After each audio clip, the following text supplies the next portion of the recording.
Bagong ing kandhan-kandhanane ngeyel ning ora apa-apa. Mbok menapa bapak iso wangsulan wong Iwang Pilu Ndara Guru kuwi adine bapak. Iya ya muga-muga iso dirembuk. Kok ana wong kok malak. Malak piye?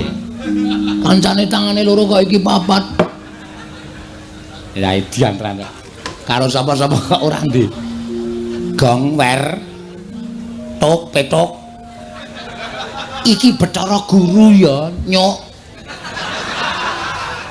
Weh. Lho kok yaene lagi menyang. Murid elek ngenteni ra ya Cilaka to. Wedhus. Kuwi Bathara Guru, dewaning para dewa sing lenggah ana ing kayangan. Walah Kulon Praga. Kulon Praga ngendi ajare Sri Kayangan. Kayangan Suralaya. Lho ya apa, Cak? Kok Cak piye? Jare Surabaya. Kuping iki nek bosok ora. Suralaya, Sang Hyang Manik Maya. Ya Jatimurti kuwi adine bapak. Wah. Selamat, Om. Wah, aku kok malah merindang-merinding ya, Tru. Aku sing keweden ki aku Bagong kok ya kepenak wae lho. Heeh, aku ya gumun. Hong pilahing. Lho malah janturan. Awigna mastu namat sidam. Bagong halus banget. Wangsulan. Kula Sang Hyang Pukulun ulun ngejawantah ana ing wisma kita. Piye iki? Ulun ki sapa, Mbak? Ulun ki aku. Antil modar we. Jare Semar ganti Ulun, engko ganti Ki Ageng. Ora positif. Wah, suwe iki le ngedongke Bagong suwe. Ene tak andani ene. Basa dewa, kuwi nek ngarani aku Ulun. Iki sing positif piye? Ulune iki apa kowe? Aku ki Ulun, kowe kita. Kita dengkulmu mlocot. Aku wis terkenal Ki Lurah Bagong ganti Ki Lurah kita. Luweh ora omongan. Bagong dalem Ulun kuwi aku. Telu saiki. Ki Ulun. Kita kuwi kowe. Ora masalah, aku kita dhewe ora masalah kok. Dibot telu ya ora masalah. Pak, kowe iki wae sing ngendika, Pak, nek Bagong ora rampung-rampung. Kakang Semar. Apa Guru? Kula ingkang sowan Kakang. Iya. Slamet tekamu. Basa Mil. Karo dewa kok ora basa. Iki adine Semar, Gong. Ayo aku mau nyeluk Om kok ora diwangsuli. Kowe aja nyeluk Om. Kuwi iki guru adikku. Slamet tekamu, Guru. Pangestunipun Kakang Semar. Niring sambikala. Kula ngaturaken bekti Kakang. Ya tak tampa. Bekti kula Pukulun. Dari Bathara Guru kok Pukulun. Bathara Pukulun apa Bathara Guru? Ya nala gareng ulun tampa. Pangestu ulun kebat kita tampani. Wah, kitane tambah siji. Reng. Ngapa? Kowe laku grup kita. Ya, sakarepmu. Kula ngaturaken bekti kula kunjuk Pukulun. Iya Petruk ulun tampa. Pangestu ulun tampanana kebat kita tampani. Telu saiki. Kitane tambah siji. Petruk ya melu grup kita. Weh, gareng ki curang kuwi. Mau melu grup ulun saiki grup kita. Sing positif. Bagong. Nun. Apa to sababe dene jeneng ulun prapta ana ing wisma kita? Niki malah angel lek kula jawab. Wong sampean sing rawuh kok sampean paring pangandikan apa to sababe? Ambuh. Kula ora iso maca batin panjenengan. Bagong, kita kuwi pancen keladuk wani kurang geduga. Mekaten inggih. Kula ngaturaken bekti kula kunjuk ngersa paduka pukulun saking kita pukulun. Iya, ulun tampa. Nggih. Pripun ulun? Rawuh panjenengan ulun wonten ing omah kula menika wonten pigatos menapa ulun? Kita nyuwun priksa kalawan jeneng jeneng Rika ulun. Kakang Semar. Piye? Aja sambat mumet lho. Dewa kok mumet ya ora ana. Nggih. Anggen kula prapta wonten ing mriki krana kula menika midhanget dhateng prasapanipun titah. Wondene titah ingkang prasapa menika kala wau boten sanes kejawi namung Bagong putranipun Kyai Semar Kakang Badranaya.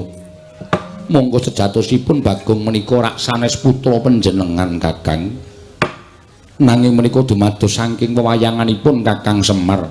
Duk nalika Kakang Semar minggah wonten ing Kayiwangan nyuwun rencang dhateng ingkang rayipun Jatimurti tumunten kula sowanaken Sang Hyang Bathara Tunggal. Dening Kanjeng Rama ayang-ayanganipun Kyai Semar dipun puja wujud lare inggih menika Bagong.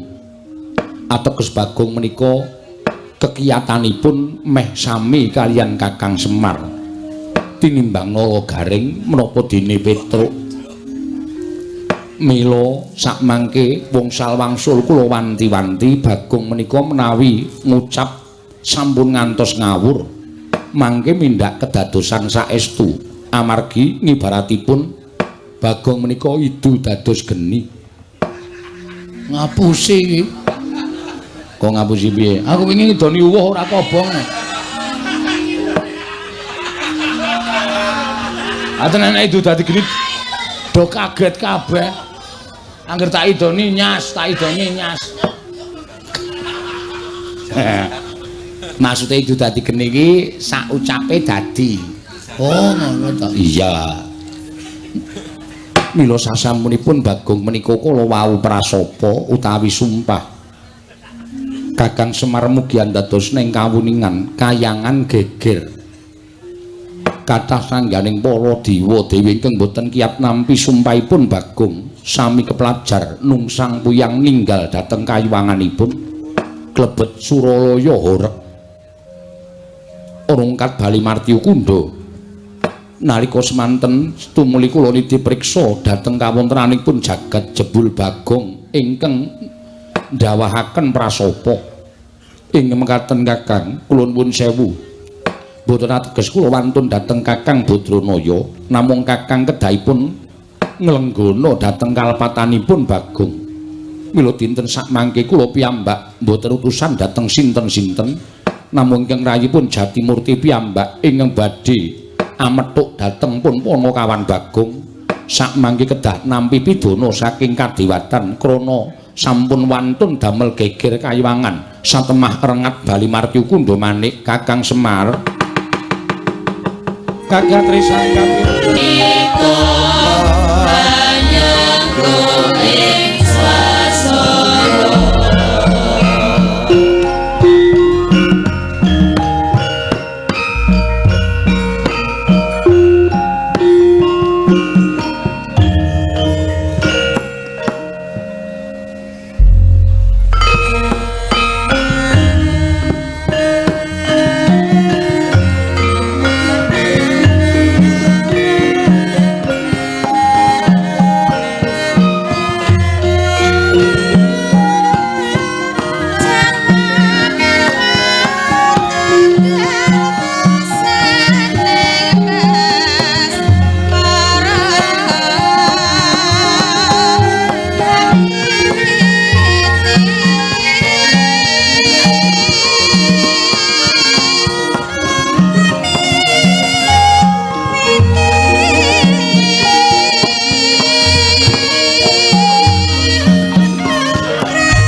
samar pamoring sukma sinumaya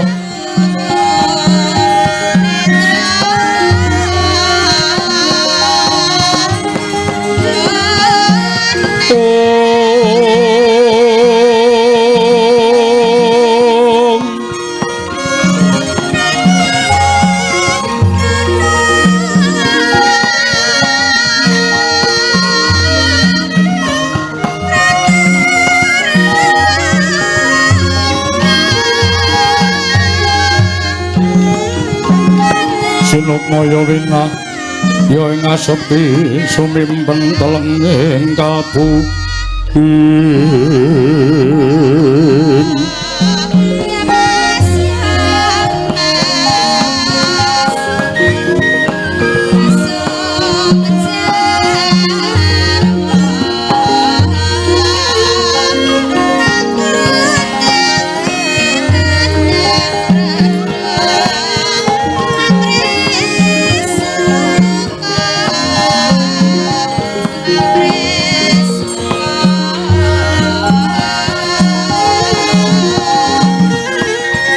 pamukaning warana tarlen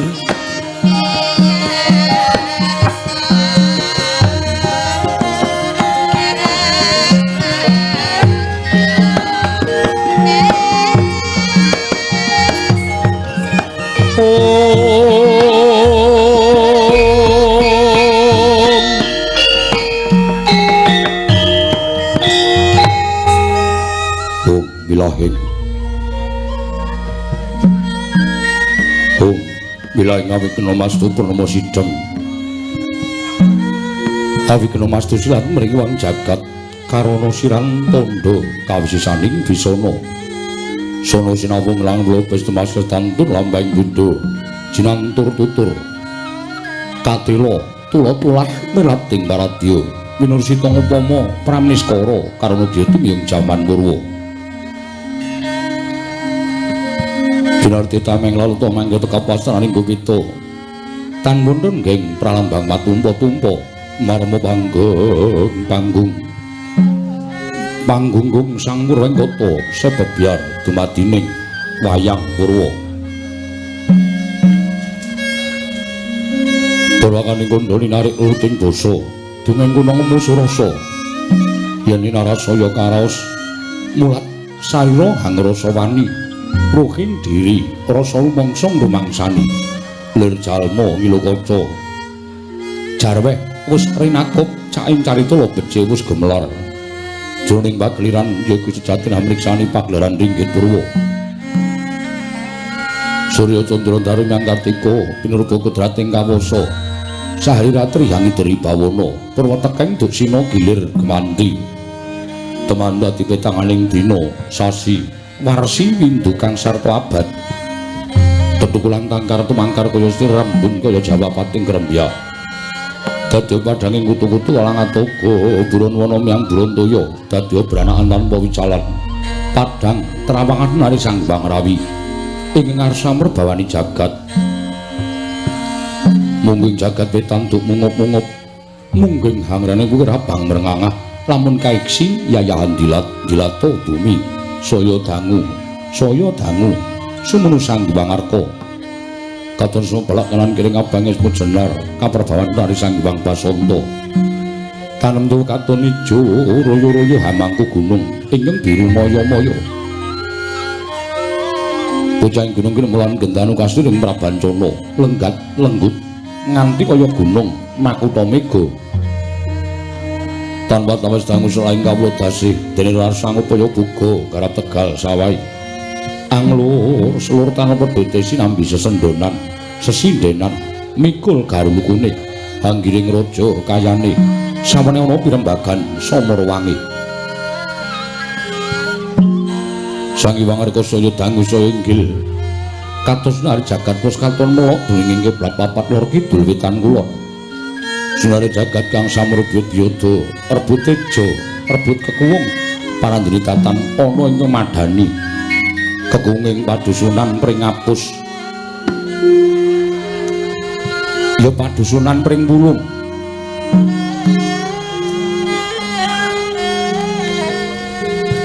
Kaperna sisih kidul kilen Padukan Karang Kadempel wonten desa Banjardawa dijeming Karangkitri nalika semanten katingal subur makmur para kawulane ayem tentrem sinentung lenggah madaning padukan mring apus menika to kami tuwaning padukuhan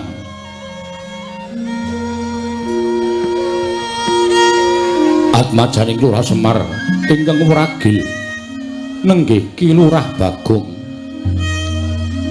ya sang cepot ya sang bawor ya bagya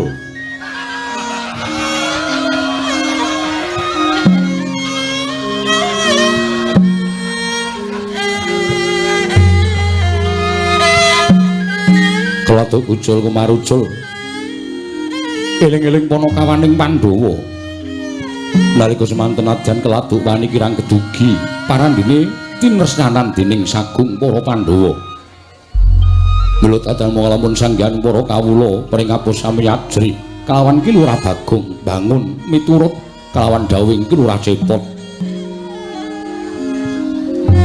Risa juga lenggah madaning pendapi ingkang dumadi saking Pringori katingal manjilo pinayonan gendeng seng plastik lan sapiturute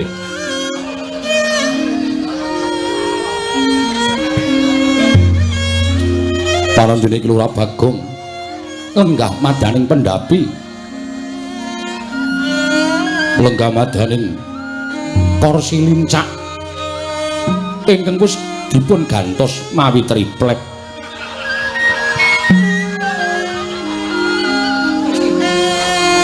lenggah sila tumpang kendangan dengkul kaya wong duwe-duwe sinebo sangganing para kawula ingkang ngler madyaning padukan pringapus wonten ingkang sedeku mari kelu wonten ingkang jejogetan wonten ingkang omong piyambak mawarni-warni kawulaning Ki Lurah Bagong parandening mangke Ki Lurah Bagong krana tresna asrih mring sanggaring para kawula dadan bentenaken nadyan tiyang ingkang kirang genep rinangkul minangka kadang den gula wentah madyaning wismaning Ki Lurah Bagong mila dadan muga lamun sanggaring para kawula pringapus samya tresna asih lawan Ki Lurah Cepot Risa juga lenggah madyaning pendapi dadak sakoleng mangke kawis ngarawipun ingkang Rama Ki Lurah Semar Badranaya datan kantun Ki Lurah Nalagareng miwah Ki Lurah Bagong ndadosaken kagiat jroning driya sanggaring para kawula ingkang samya ngawuning rawuhing Ki Lurah Semar Badranaya ana parigawe apa dening Ki Lurah Bagong nglempakaken sanggaring para sederek parandiring mangke dereng wonten wiyos sing pangandikan amung kapireng swaraning inggih menika orkes duwi kawi dipun pejahi swaraning orkes Ki Lurah Bagong asa medhar pangandikan kumang rujuning pangandiping dening kababaring lisan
Risang murbeng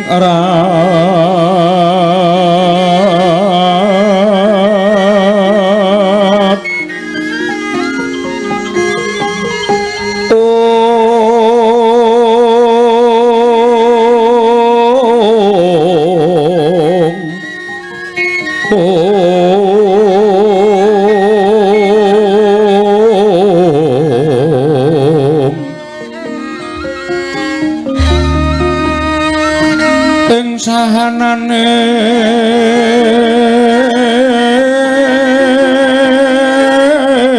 engkang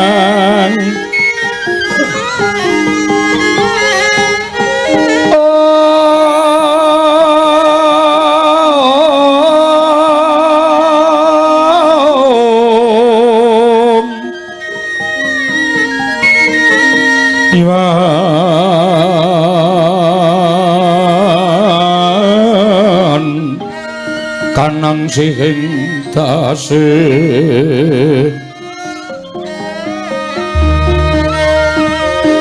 mawe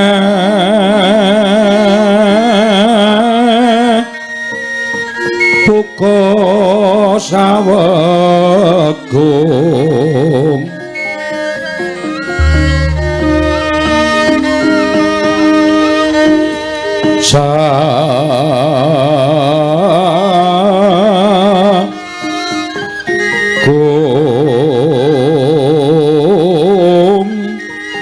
mering delahan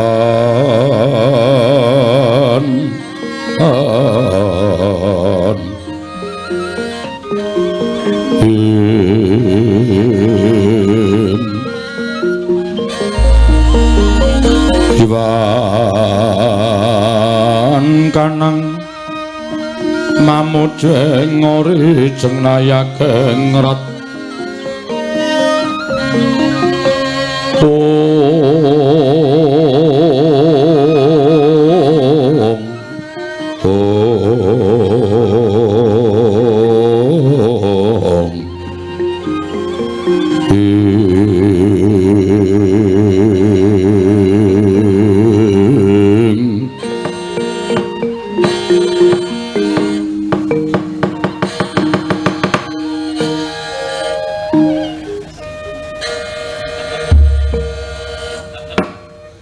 Niwang Sukmana mangedil luwe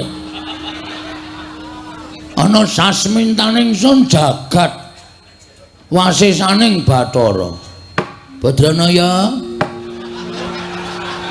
ya kurang ajar ta ya ayo bapak yo diceruk ora nganggo pak iki Bapak Semar sawetara lenggah ana ing pendopo Kabagongan padha raharja sapraptamu Semar wedhus karo wong tuwa ora ngajeni babar blas kosek ora perkara ora ngajeni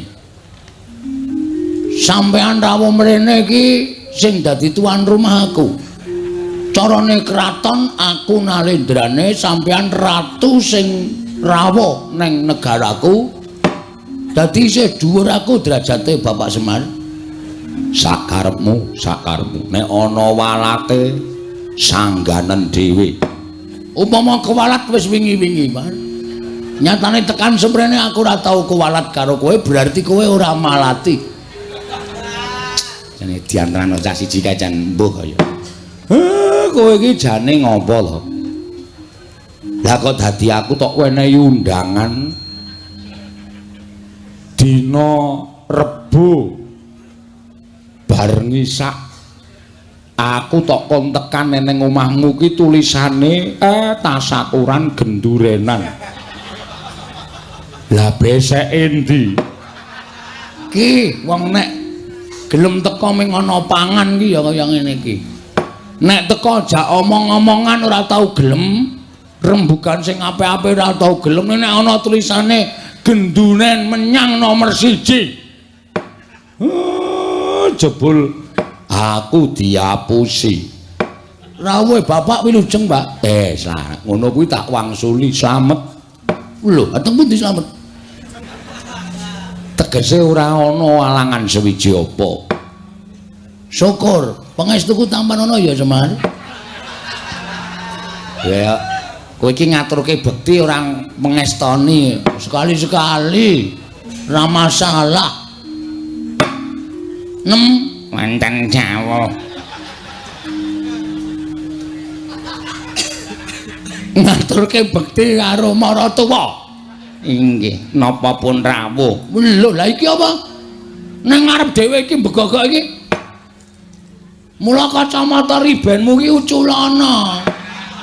Wis peteng isih nganggo kacamata riben. Bapak Semar kula ingkang putra mantu ngaturaken bekti kula kunjuk Bapak Semar. Bojomu subur men. Wong tuwa tuwas. Sing dimatke ming bojone. Ijolani Waduh ora. Iya, tak tampa. Mengestune bapak tampanana ya. Kula pundi nggo cimat paripih dayana ing kasantosan Rama dipun sekecaken anggenipun lenggah. Kowe iki ra ndek apa-apa apa piye? Bapakne maratuwa teka kok blas ora ana sing metu. Sumure asat. Rak ya. Kowe iki ra lengganan pam. Pam apa? Ora nyambayar dipedhot plempeme. Wis sekecake tanpa dahar, tanpa ngunjuk ana tetembungan wareg sing tanpa mangan, seger sing tanpa ngombe. Ha ta, Pak? Iya, iya. Nala gareng padha raja sapraptamu. Kamas telek. Nala gareng padha raja sapraptamu. Slamet Gong, slamet. Niring sambikala tekaku. Pangestuku tampanana ya nala gareng. Ya, tak tampa wis ndak gelo atine. Truk. Slamet, Truk. Pamujimu slamet, Le. Le sapa? Bagong aku nek nyeluk kowe ya Le to. Bagong ngono. Iki nang kekuasaanku kowe. Iya, iya. Wah, pendapamu apik. Ngece. Mbok kira berarti nyumbang gendeng. Pendopo separo, gendeng separo seng kok. Wah iki ngece. Selamat tekamu to. Selamat. Pamujiku ya, Gong. Heeh. Nang apa, Bagong?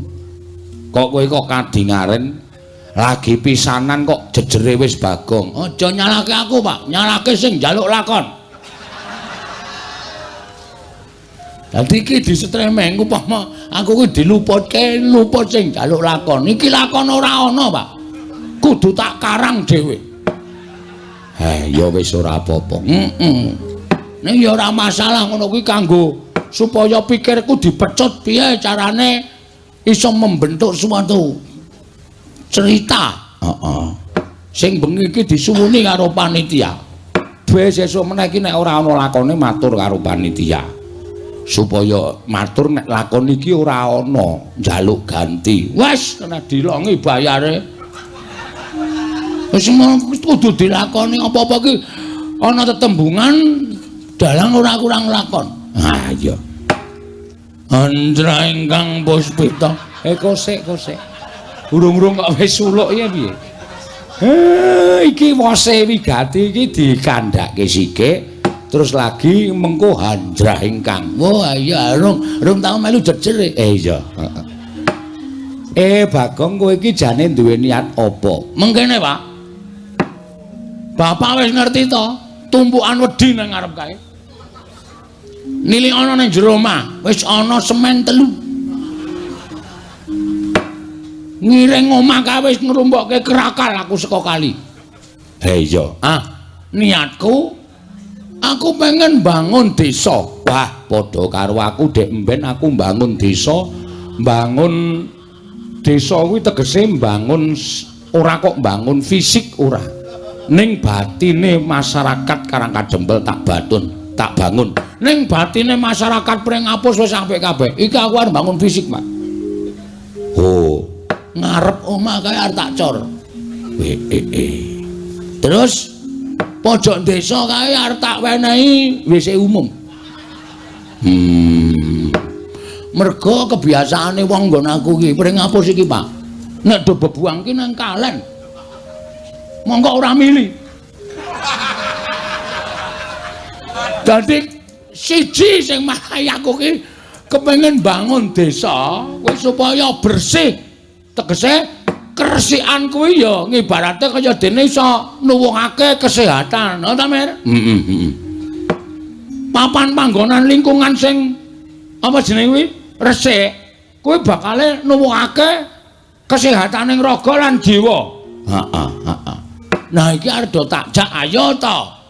Padukan pring ngapus ki padha digawe resik, dalan-dalan digawe resik, pinggir dalan dikeki wit-witan supaya eyup. Merga lapisan ozon. Bagong kok tekan lapisan ozon barang iki. Iki wis arep entek. Ngono.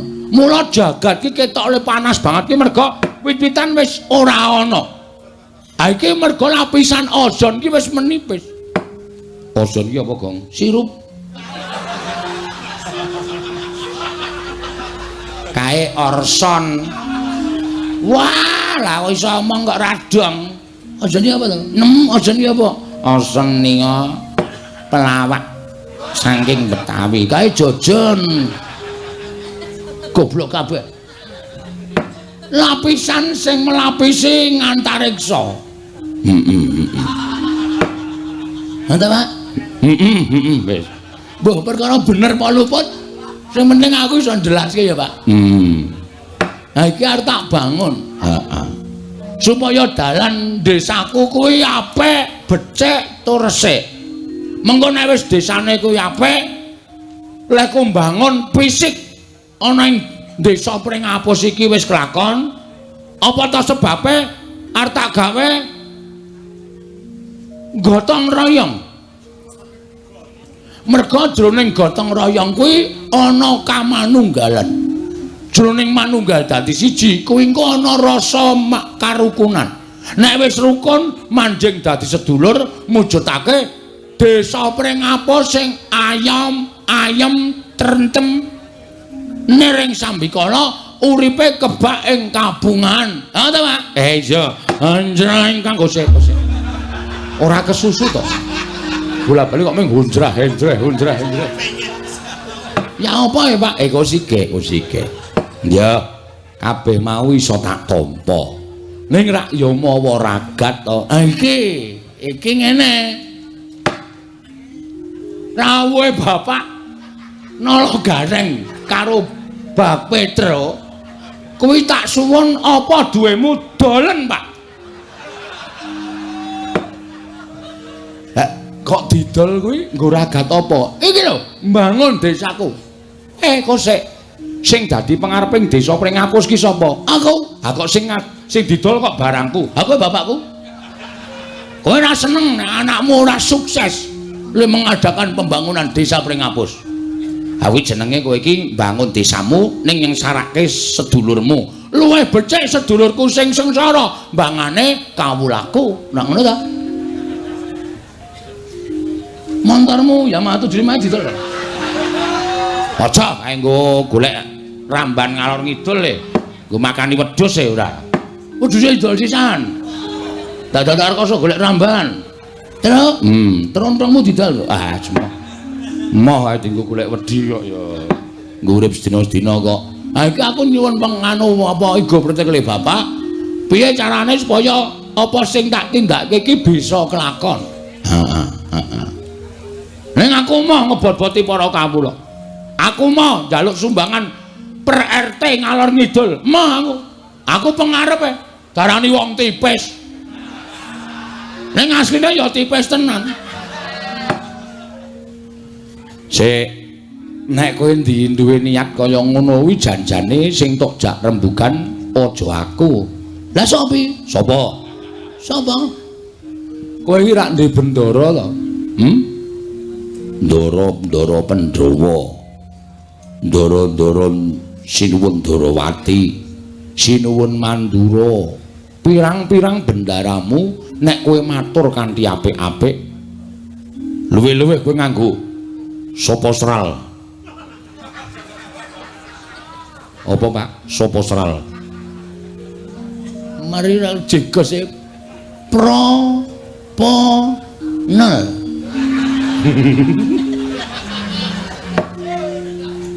Proposal ya goblok. Proposal. Ah, daturke ndara-ndara. Heh. Mengko mesti entuk dana saka ndaramu Pandhawa. Aku isin, Pak. Aku wis terlalu membuat gawe ndara-ndara iki kabotan mergo duwe abdi aku. Aku mau aku. Lakon lan orane nggonku mbangun desa iki ya ming mergo saka aku, ora ya saka aku. Mergo wis tak dadaki, Pak. Terus? Bojoku pek tukunen terus. Nek carane ngenten menika kula mah, kula wegah nek carane ngenten iki. Kula mah nek carane ngenten iki. Lara ati kula. Ora ditanyal-tanyalke ngono iki lho. Sore-sore kok gawe hawa. Ha terus piye? Aduh, mambeng atiku, Pak. Hendra ingkang Nah, iki puspitorum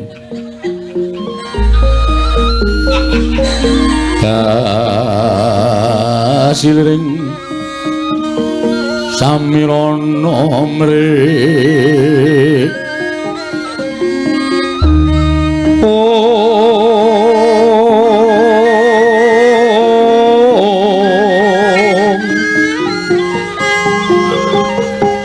sekal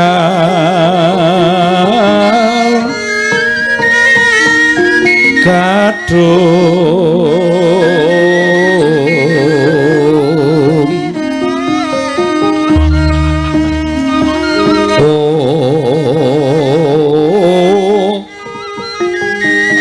ngas kandanya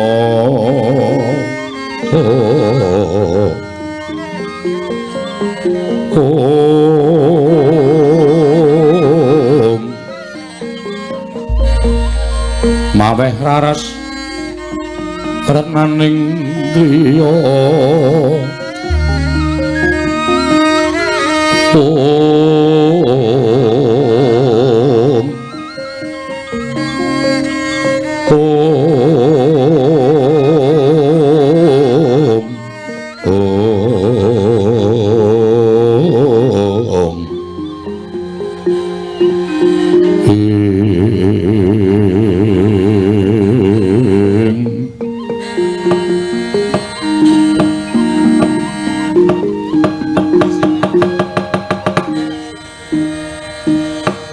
susah aku, Pak.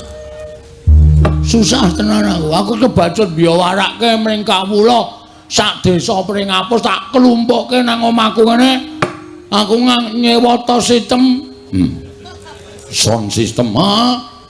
Tak wara-warake. Aku kepengin gawe kesejahteraane masyarakat sarana aku mbangun pring apus. Ning barang aku lumpukke dulur-dulurku blas ora ana sing bantu.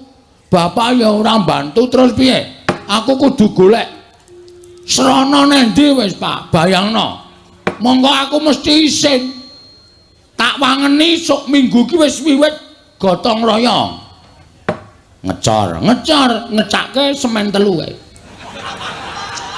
Wis nek semen 3 ki ngecor ki arep tekan ngendi? Wong ngecor ki paling ora semene ki ya sedia 150 sak ngono apa piye apa 200 sak. Ning go tuku gundulmu ya. Malah nesu to ora diomong kok malah nesu ora. Amen 3 e. Oh, Kuwi adol pit. Ya piye gong piye dalaku nek kon bantu ya ora iso wong nyatane kowe iki ya wong sekeng, aku ya wong ra duwe, bapak iki ya wong ra duwe. Apa kowe tegel? Bapak adol apa-apa supaya penjangkane anake kelakon. Tegel. Oh, lha kan. Aku ki wong tegelan kok. Santai aku. Ning ya mesakno bapak. Wah, wis pusing aku to. Apa-apa wis kontal apa minggu ngajeng para sederek kita kerja bakti. Para sederek-sederek kula dusun pring apus sampun ngantos ngedalaken menapa-menapa. Nyamikan kula piyambak. Wis tak gorengke balok ya, Tru. Oh iya. Balok Wak kayu rumahmu. Kan wae tak gaweke teh tanpa gula ya sanane. Ning sing arep dienggo srana bangun apa coba? Heeh. Monggo mbutuhke werna-werna pojok kae wis tak kocaki, wis tak apa jenenge? Pondasi Sing wis umum kuwi. oh. Mengkari ngedekke, mengkari golek wesi. Woe. Aku iki nyolong entuk loro e.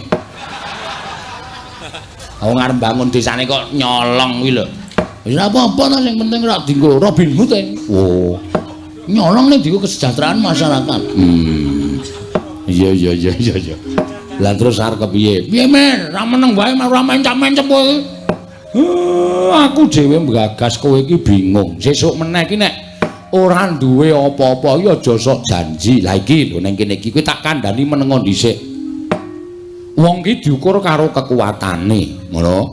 Aja mengko ndak diarani cecak nguntal cagak cebol nggayo wulan kakean gluduk kurang udan. Kowe iki suaramu ngebak-baki desa ning ora tau ana nyatane. Nek caramu kaya ngono kuwi, engko nek kawula ora percaya karo kowe, masyarakat ora percaya karo lemu dadi pengarep piye? Mung janji-janji tok, ora ana nyatane. Ngendi sing arep ngecor dalan, endi sing arep gawe WC umum, endi sing arep gawe pos ronda tok ucapke kabeh. Ning kowe ora ngukur karo kekuatanmu.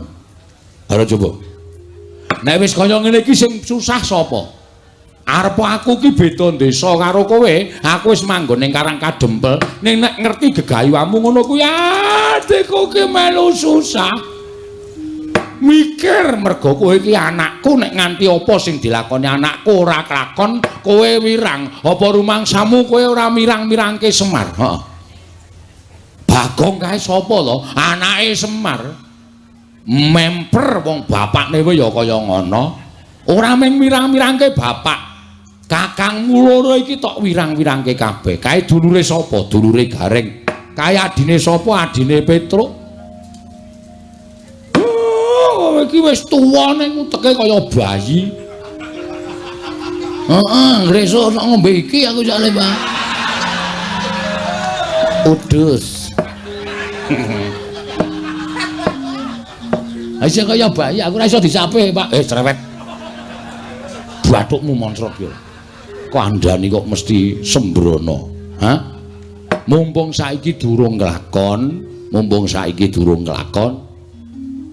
kawula prengapus desamu kene kelumpukna. Kowe ngumumke nyang kawula apa anane dikandhake nek Dana Prabeya urung mlumpuk. Mula nggone ngecor dalan diundur. Maju Pak kowe ngecor. Maksude wektune diundur piye?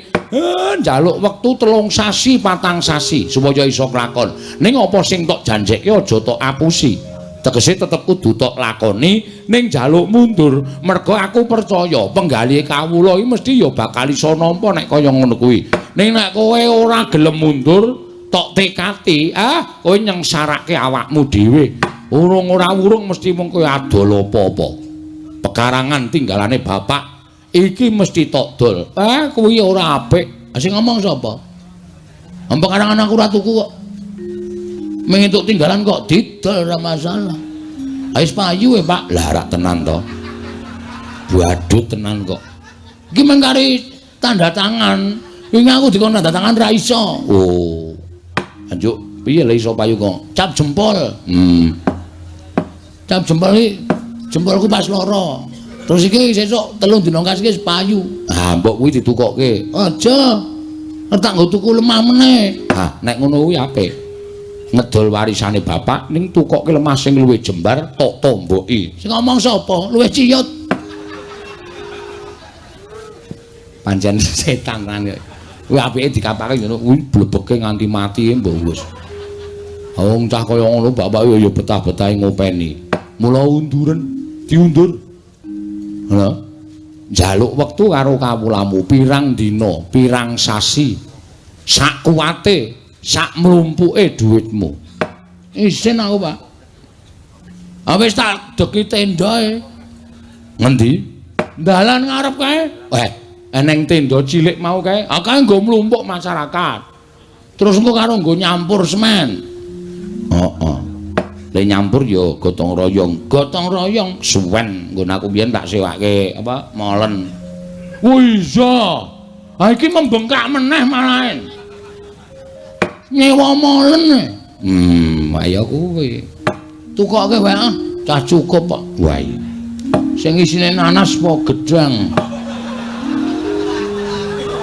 ayo molen panganan karo molen semen goblok banget cah ora sing isine nanas ki nggo giling apa giling mripatmu iki apa piye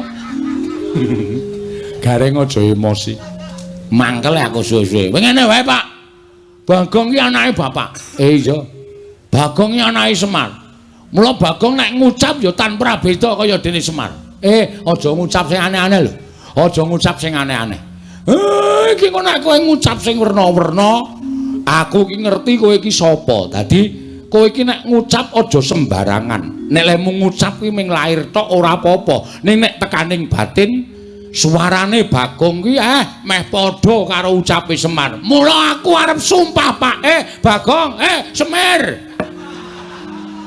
santai wae to tenang wae aku ngelekke karo kowe Gong ora sembrono lho Gong bapak ki wis ngendika tur aku iki ngerti sapa jatine kowe bapak ki wis crita karo aku nek jane kowe iki anake bapak sing tuwa dhewe ning karo bapak digawe ragil bapak tak takoni Pak Bagong enek ora ngajar kok ora tau kualat ngopo bapak ki wis crita karo aku mergo kowe iki dudu anake bapak ning kowe iki ayang-ayangane Semar kowe iki mbiyen ngetutke Semar nomor 1 mbangane aku karo Petruk mula bapak tau kandha kowe nek diucapi Bagong kae njaluk ngapura mergo ucape kae dugeni mandi tenan Gong ora macem-macem lho ora macem-macem lho Gong aja ngucap sing werna-werna kira-kira kowe ora kuat ndandani utawa ngleksanake nggonmu mbangun desa wis cukup diundur wektune rasa ngucap sing aeng-aeng ngene Pak Reng Truk Mar aku arep ngomong karo kowe aku iki nek nganti gagal pembangunan desa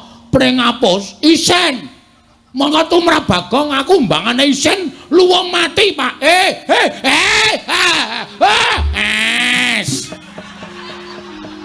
ngendika sing apik kowe mundur nem tutuk ketel ndasmu lho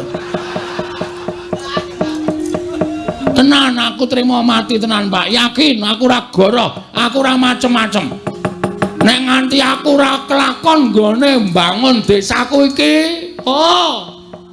ora ujar ora kaul najan ndro ngerti dalane aku munggah neng kayangan aku gugat karo dewa-dewa Bagong kok mengguwe gegayuhan kok ora kelakon ki dewane sing ora adil Mar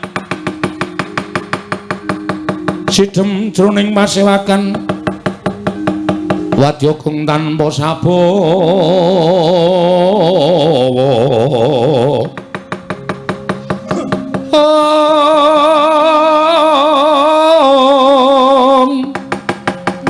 kaprapan dening Sang Nalendra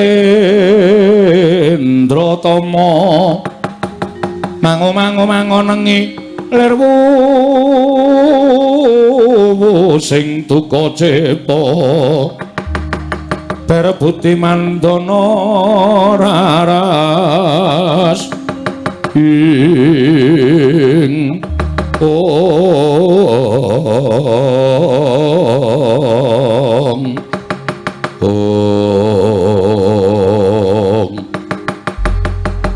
nalika semanten wis kawiyos ucaping Lurah Bagong ingkang dipun kuwatiraken dening Lurah Semar Badranaya ndara dasih ngendikaning Lurah Semar bilih Lurah Bagong boten kenging ngucap sak pikajenganipun piyambak langkung-langkung wantun prasapa ndadosaken gara-garaning Kayiwangan Suralaya dados poyang payingan sanggaring para widodara widodari para Jawata para dewa para dewi krana midhanget prasapaning Lurah Bagong tumiyup saking Dirgantara Sang Hyang Jatimurti prapta wonten ing bale wismaning Lurah Bagong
Mendak alon tata trapsilanira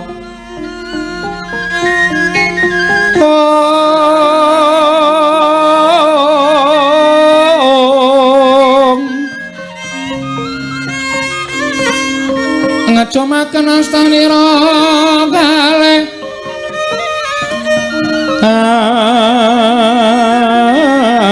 astanira kalih pisan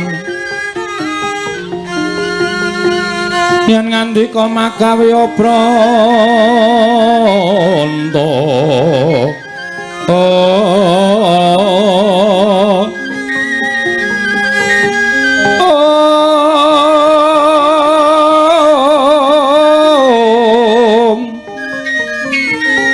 yen ngandika magawe obranta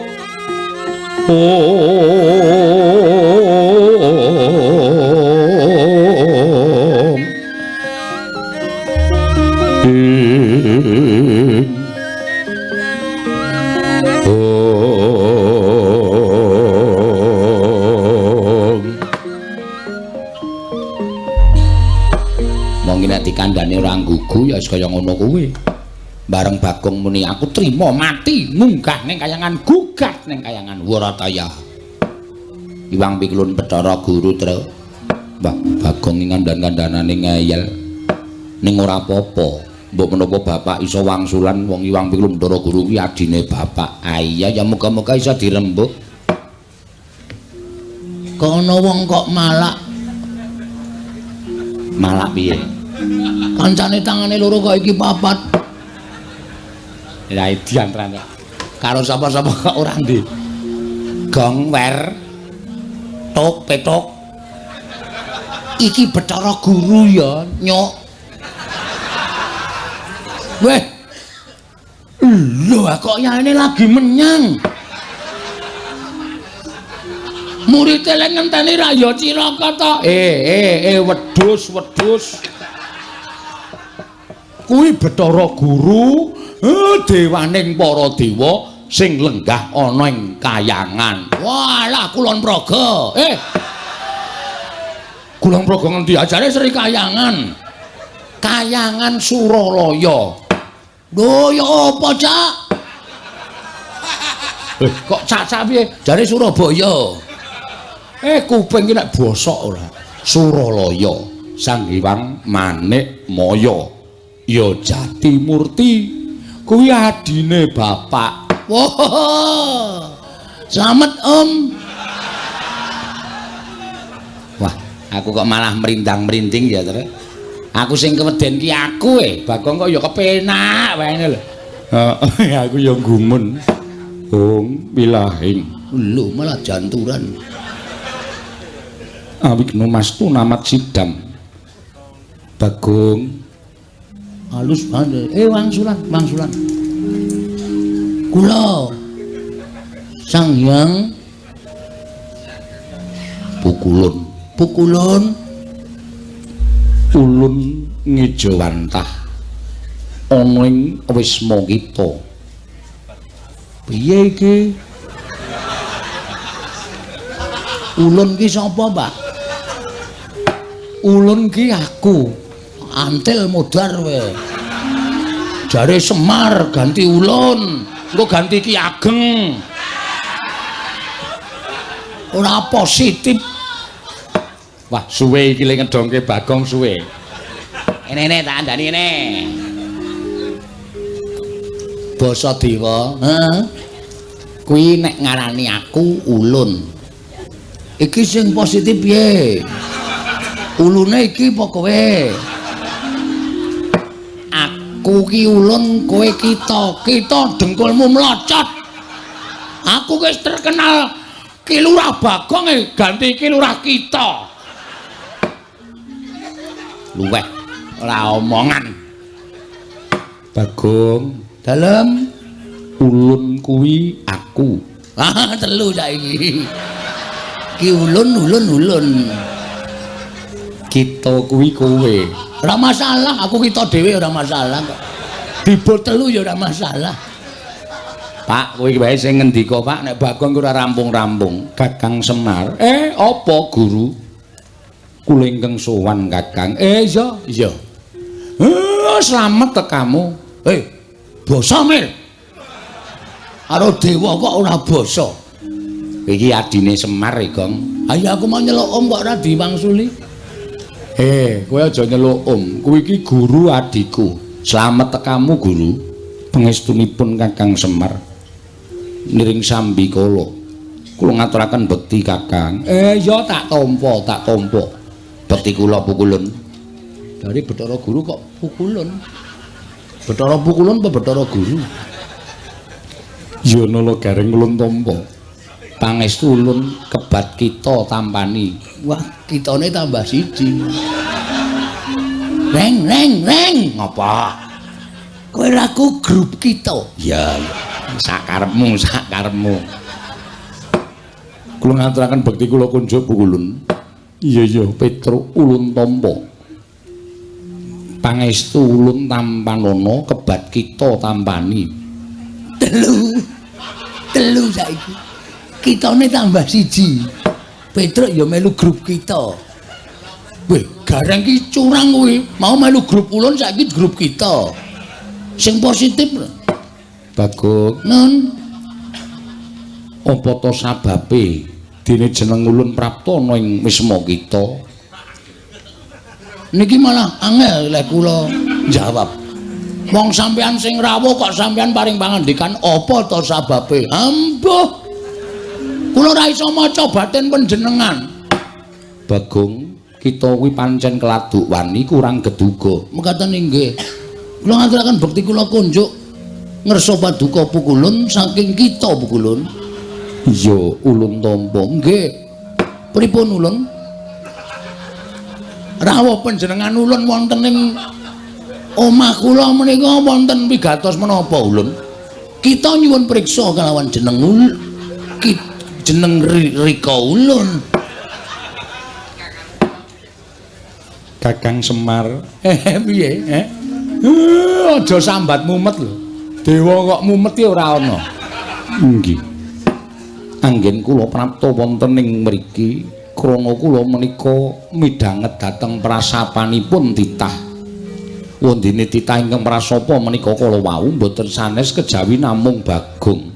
Putranipun Kyai Semar, Kakang Badranaya.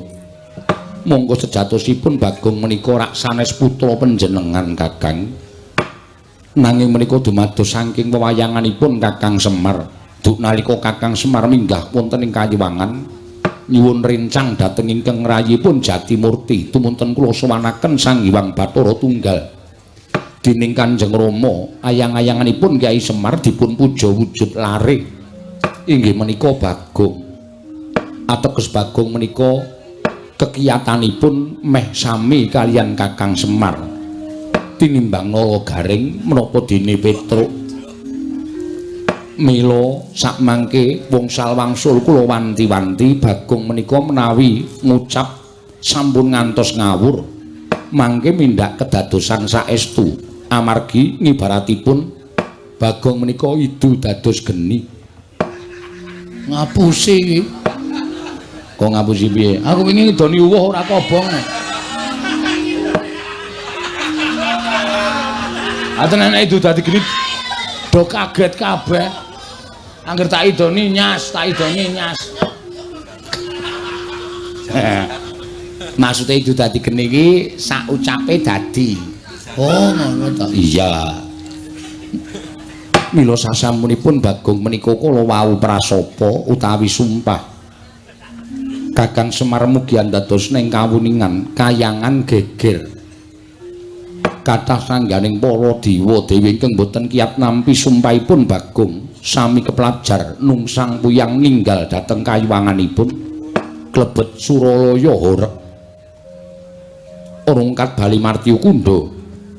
Nalika semanten tumuli kula dipriksa dhateng kawontenanipun jagat jebul Bagong ingkang ndawahaken prasapa ing mekaten Kakang kula nuwun sewu boten ateges kula wantun dhateng Kakang Badranaya namung Kakang kedahipun nglenggana dhateng kalepatanipun Bagong mila dinten sak mangke kula piyambak boten utusan dhateng sinten-sinten namung ingkang rayipun Jatimurti piyambak ingkang badhe amethuk dhateng pun Panakawan Bagong sak mangke kedah nampi pidana saking kadewatan krana sampun wantun damel geger kayuwangan satemah rengat bali Martya Kundha manik Kakang Semar kagatri sang kapirangu rinangkul kinempit kempit dosang reknaning bawana ing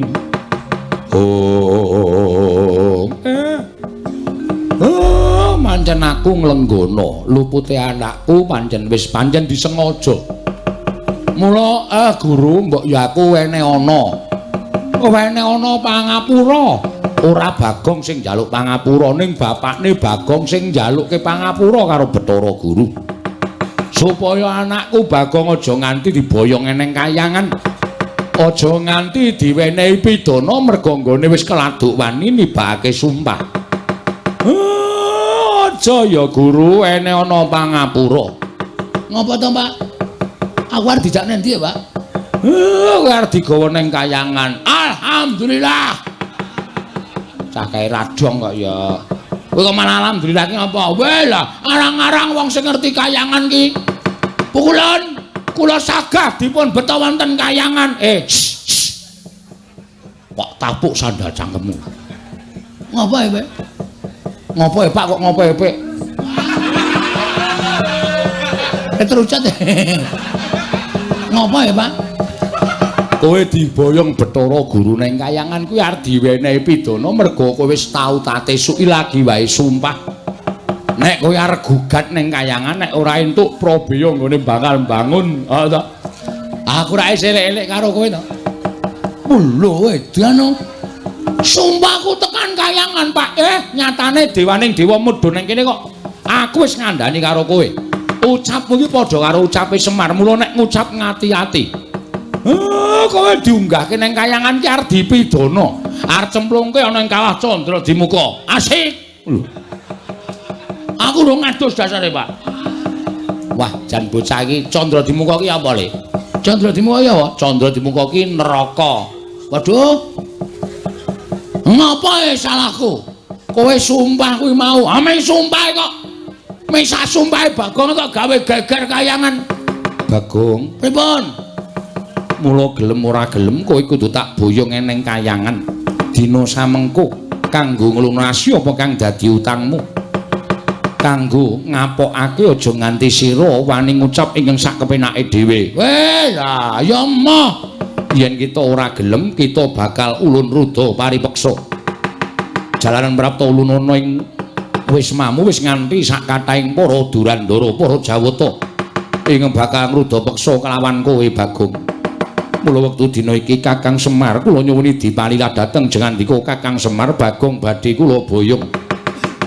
Mangke kados pundi kawontenanipun Bagong menika wonten purba wasesanipun ingkang rayipun Manikmaya. Kosek.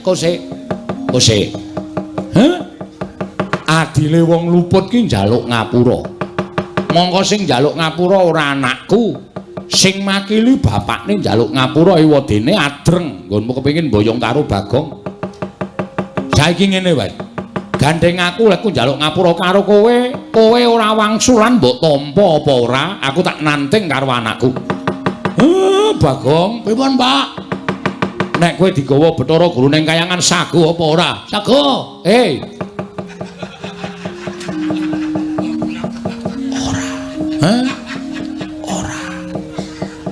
Ora.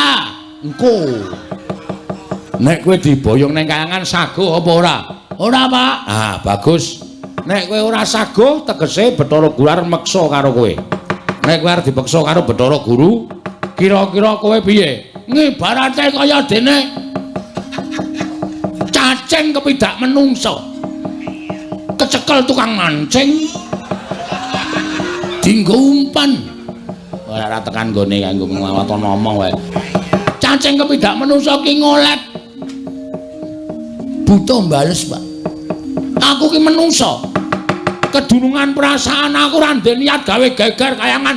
Niatku men supaya apa penjangkaku iso kasembadan mula nek nganti aku arep digone kayangan aku ora sudi, Pak.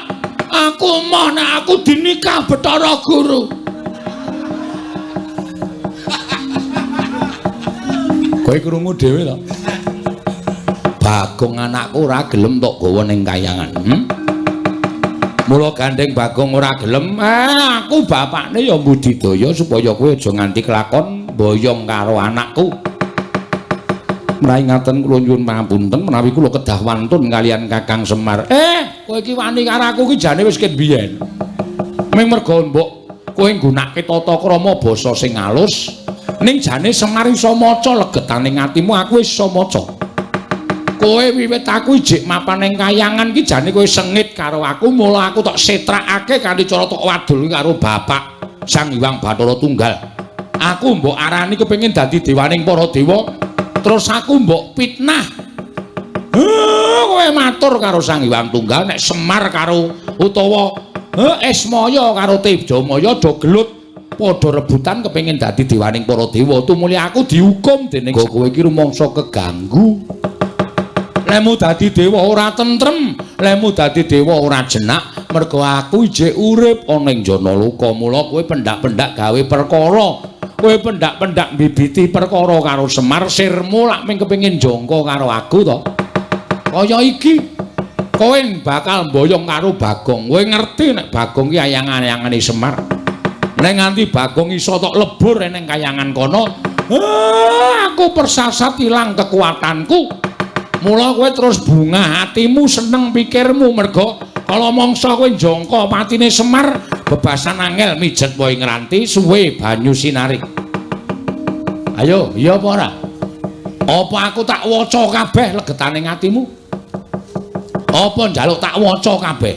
Lehmu gawe gara-gara tok ucapake geger kayangan ki jane ora sepiro. Wa ming sak ucape Bagong. Ya bener kayangan ketaman hawa panas. Ning ora nganti para dewa padha mlayu saka kayangan. Kowe iki nek omong senengane ora mbok pikir kowe ngandhake dewa kena gara-gara sumpahing Bagong padha mlayu kok kowe ngandhake kula wis ngirit Wadyabala dewa. Tegese dewane dorane ndi-ndi to kowe? Pinter ya Semari asem. Gatekan wong iki apa sing diucapke wong iki iso dimbalikke dienggo menerjang. Mbok rasa omong kok aku sesuk mangkel lho omong. Kowe iki nek omong kowe waton ngawur tur waton njeplak cangkeme ra. Ayo kowe arep wangsulan piye? Lah nek kowe nang kene mau ijen aku percaya kowe nek para dewa iki padha bubar ora karo-karuan. Ning kowe ngandhakake Kakang Semar nek Bagong mboten purun kula boyong kula rudha paripeksa amargi kula sampun beto Wadyabala Durandara Wadyabala Dewa. Lah tegese dewane do ora ngapa-ngapa to. Upama sumuk rak ming ngucul klambi to. Kowe senengane gedhek-gedhekke perkara. Nek sing salah rombong aku, mbuh Bagong, mbuh Gareng, mbuh Petruk, mbuh Pandhawa, mbok gedhek-gedhekke permasalahane, mbok gedhek-gedhekke perkarane. Pamrihmu bisa njangka ringkihe Semar. Bagong tak tamengi, Bagong tak betengi. Ayo boyongan anakku. Boyongan. Anakku Bagong boyongan neng kayangan. Waton kowe iso glindengke mestakane Semar. Waton kowe iso glindengke sirahe Semar kakangmu iki boyongan anakku Bagong. Gugu karepe dhewe. Kula besmi bali resmanipun Gurat Agung Kakang Semar.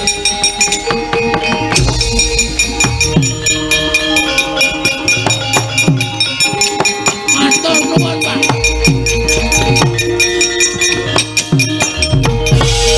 Mbah nuwun, Pak, sembah nuwun. Nek mboten wonten Bapak, dados napa kula? Matur nuwun nggih, Pak. Rai. Salahe rawang sulan. Aku wis ben nek ora tak ngenekke ndak ora jarak perkara. Wong sing jarak perkara Bathara Guru iki perkarane titah kok senengane medhun melu-melu. Malah niki anu, Pak. Bebasan napa jenenge? Apa terus jenenge, Tru? Apa? Lho, apa jenenge? Peribahasa lho. Peribahasa apa to? Sambil menyelam minum susu. Nah, minum air. Sambil menyelam minum air. Tegese ngene, Pak. Bathara Guru nek iso kalah jaluki Prabaya nggo mbangun desa. Ngoten, Pak. Setuju to, Pak? Kowe iki pikiranmu kok mung arep ngerampok wae. Lho, ayo dilahirke iki didadekke copet. Dadekke copet dong. Wis engko gampang nek Bathara Guru engko kalah karo aku, tak jaluki Prabayane aja kuwatir. Asik. Lakon minggu ngarep aku gotong royong. Ngecor dalan. Ngarep omahku tak gawe kandele 20 cm. Dalan liyane tak gawe 5 cm. Ora jenenge wis urip to kowe kaya ngono kuwi jenenge kowe iki apa jenenge mulyake awakmu dhewe. Nduk liyane gampang jeglong nggonakmu ora apik kaya ngono. Bagong wis nek ngono kowe ora usah melu-melu. Petro dalem, Pak. Rene. Bathukmu ndi? Enggak. Mungsuhmu engko ora baen-baen para dewa. Ya, nggih. Tak dilat mbun-bunamu kowe ora kena lara luputing pati. Kowe ditamani gaman apa-apa ora temomo. Kowe mungsuh dewa menang bengi iki. Estu, Pak. Domongi kok. Matur nuwun. Adimu belani? Nggih, ngestaken dawuh. Mbun-mbunan kula, Pak.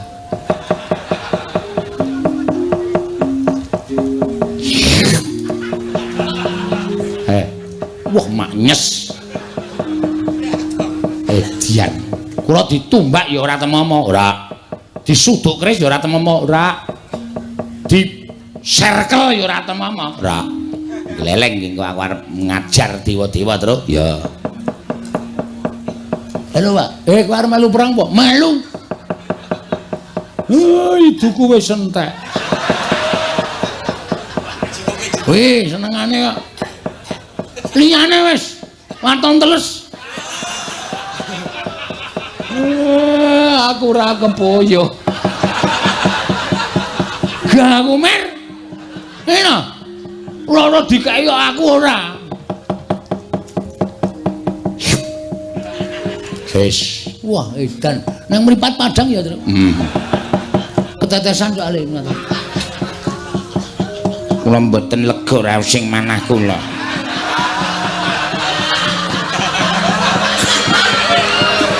Menawi mboten belani iki Lurah Bagong. Bapak Marasepuh kula nyuwun dipun dilat. Supados kula digdaya. Bagong piye iki? Ora apa-apa, Pak. Yakin? Iki anakmu apa? Iki anakmu padha karo kulit dagingmu. Kowe engko ndak duwe panyokro bawa sing ora-ora karo aku. Iki sing njaluk bojomu lho. Ora masalah, men bojoku gleleng. Engko mbok menawa melu perang ya nem. Nggih. Monggo iki Lurah Semar kula aturi ndilat dhateng kula. Bagong piye, Bagong? Waduh piye ya? Nun Bathuk. oh nggih lali kula nyun pangapunten Bapak Semar nggih bathuk Ngono bungkuk ora.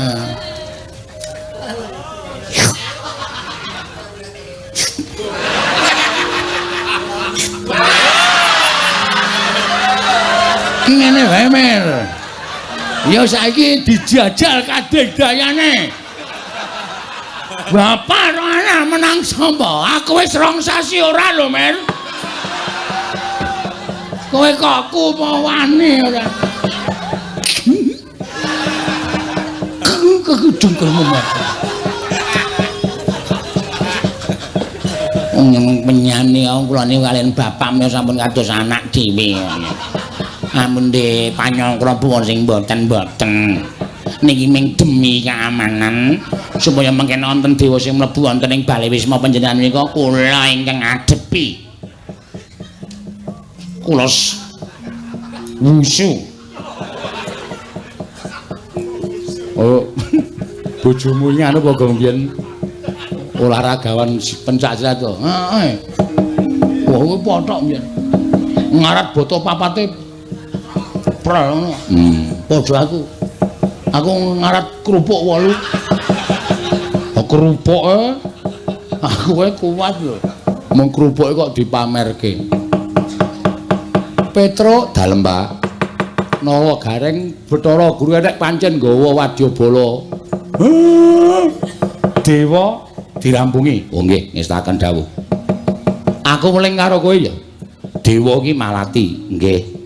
Mula nek ngantem dewa iki aja nganti ngantem nggon rai, wis ora kena. Mergo kowe wis dipesthekke karo sing gawe urip. Nek dewa iki pancen duwe derajat lan pangkat, nek diantem nggon sirah ora bakal kena. Waduh, atus ngen pundi? Ngantem dewa iki dada medun. Dada medun. Pupu angsal entuk. Weteng angsal entuk, waton dada medun. Ya, Tru ya. Ha iya. Omongi. Nek diantem nggon weteng ora apa-apa, nggon pupu ora apa-apa, diplotot wae. Kuwi mari 3 dina ora laran-laran. Nganti sane matuk ngono lho. Bagong. Awe pusaka e. Ha iya. Kelemane nang kono kuwi. Nawa Gareng karo Petruk kowe mangkat to dhisik. Ndika ngestaken dawuh, Pak. Nggih, Pak, ngestaken dawuh.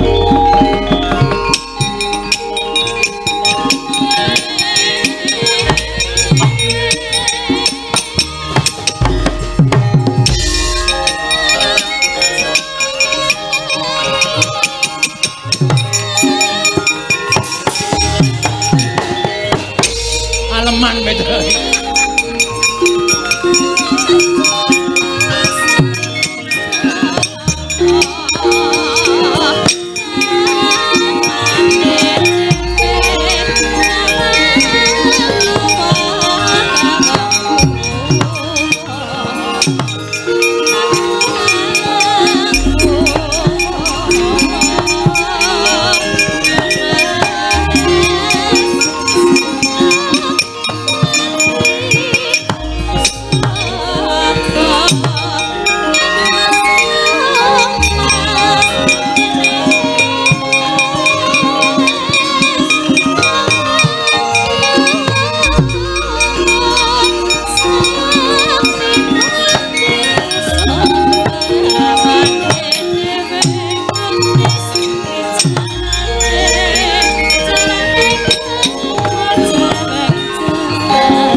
Kowe rasa kuwatir, mengko sing tanggung jawab aku.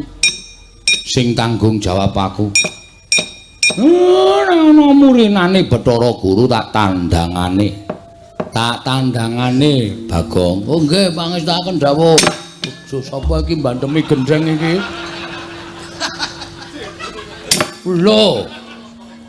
Kok saya akeh sing bandemi? Kae kawulamu ngopo? Takonane, Pak. Enten napa niki lagi pepanggihan kali Bapak kok? Yaketen kok dereng limbukan niku napa? Ngomong ngomong wae niku ngetapke para kawula nek ora ana limbukan trimo mulih. Oh iya, heeh, aja kuwatir wis. Tak langsung limbukan, aja kuwatir. Wonten jawuh. Pasangamu ngendi? Nembe dandan. Kon rene cepet iki masyarakat wis protes. Oh nggih, ngestaken jawuh. Lha aku? Oh aku arep ngopo-ngopo sak karepmu, Pak. Aku tak ndelok limbukan.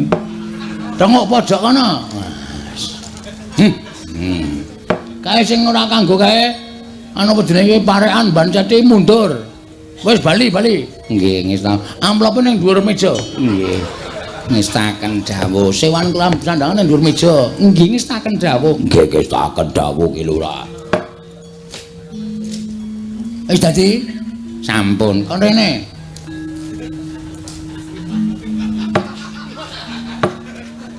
Wah. Tonja iki. Tonja piye? Olim pancing ke. Ana bojone barang karo wong liya tonja. Pripun Mbak Yu? Iki didhawuhi karo Masmu supaya awake dhewe tetembangan suka-suka parisuka. Lagi monggo mawon. Apalmu gendeng apa? Prau layar. Wis kuwi malah gayeng matuk lan cocok. Ayo diwiwiti saka jejogetan sikik, Nger. Ayo Mbak Yu kula dherekaken.